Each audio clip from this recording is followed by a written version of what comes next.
Serve করে নিয়েছি। এখানে হচ্ছে 2 পিস চিকেন রয়েছে, ফ্রাইড রাইস হচ্ছে, ফ্রাইড রাইসের কিন্তু একদম অল্প কম একদম রয়েছে। এটা রয়েছে হাঁসের ডিমের কষা, তার মধ্যে একটা আলুও রয়েছে। যাই হোক, এটাই এখন খাবো। একজনের পক্ষে তো ডিসেন্ট না, মানে কেজি দরে যদি না হয় তাহলে কিন্তু বেটার আমার মতে, তাহলে রাইস একটু বেশি পাওয়া যাবে। কেজি দরে এখানের প্রাইস বলেছিল 100 গ্রাম 30 টাকা। এখানে প্রায় 100 গ্রামের মতো হবে, 100 গ্রাম মতোই হবে। এটা কিন্তু দামটা তোমাদেরকে দেখিয়ে দিয়েছি। চিকেনটা নিচে 120 টাকা, এটা নিচে কিন্তু 50 টাকা, মানে এক কারি দিয়ে পোলাও। এখানে রয়েছে কিন্তু পোলাওটা একবার বের করে দেখিয়ে দিই।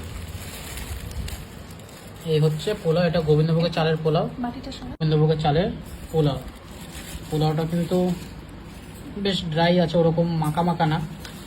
আমি যেরকম বাড়িতে করেছিলাম সেটা একটু মাখা মাখা হয়ে গেছিলো। এটা একটু গন্ধটা শুকিয়ে দেওয়া, ঘিয়ের পরিমাণটা আছে কিনা।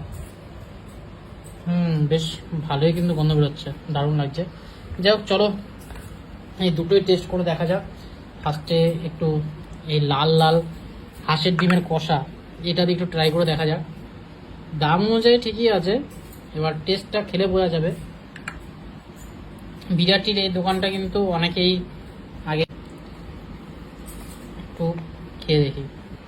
এখানে এলাচও রয়েছে একটা, এর মধ্যে যদি মটরশুঁটি এসব থাকতো আরও বেশি ভালো লাগবে দেখতে।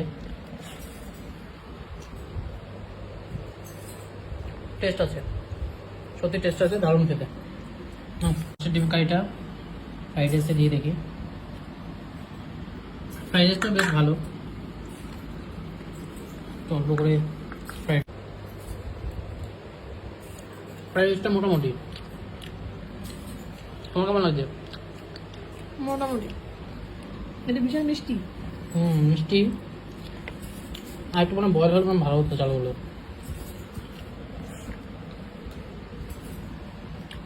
বিশাল না, ঠিকই আছে, কিন্তু হাঁসের ডিমটা এরমভাবে খাওয়া যায়।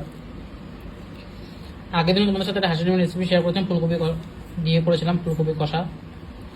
যাই হোক, হাঁসের ডিম দিয়ে একটু পোলাও খেয়ে দেখি। 50 টাকা মতো নিচ্ছে পোলাও আর হাঁসের ডিমের কষা।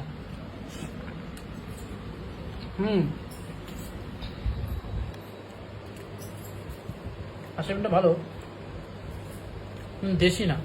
ডিমটা চিকেন কষা দিয়ে একটু খাওয়া যাক। চিকেন কষার পিসগুলো কিন্তু যথেষ্ট বড় বড় আছে। এখানে এটা 70 টাকা পড়েছে, 2 পিস দিয়ে 70 টাকা। চিকেন কষা, সাথে কিন্তু ফ্রাইড রাইস 70 টাকা, বা পোলাও নিতে পারো তোমরা, যেটা ইচ্ছে। এরকম ডিসেন্ট সাইজ আছে, আর 4 পিস মিল হচ্ছে 120 টাকা। এই সাইজটা একটু বড়ই আছে, এটা মনে হচ্ছে প্রায় 60 থেকে 70 গ্রাম মাংস হবে। যাই হোক, চিকেনটা দিয়ে একটু খাওয়া যাক। চিকেনটা তো বেশ ভালোই লাগছে, দেখো। এটা চিকেন দিয়ে একটু, পোলাওটা অল্পই রয়েছে, খেয়ে দেখি পোলাও দিয়ে চিকেন। চিকেনের টেস্ট আছে, তুমি একটু খেয়ে দাও। চিকেন এটা ডিম। মনে দিয়েছে, সেই এলাচের ফ্লেভারটাও আসছে। ফ্রাইড রাইসটা দিয়ে একটু চিকেনটা ভালো হয়েছে। ভাজা। চিকেনে আলু দেয়নি, ডিমে যেরকম আলু দিয়েছে চিকেনে আলুটা দেয়নি। বাইরে আজকে আমাদের বাড়িতেও চিকেন হবে, চিকেন আনা আছে, বানানো হয়নি, বানাবো রাত্রিবেলা, তখন তোমাদের সাথে ভিডিও শেয়ার করবো। বাকি ফ্রাইড রাইসে কিন্তু বিনস টিন রয়েছে, বিনস গাজর রয়েছে।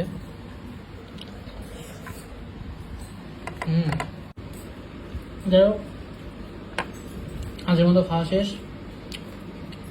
ভিডিওটা এখানে শেষ করছি।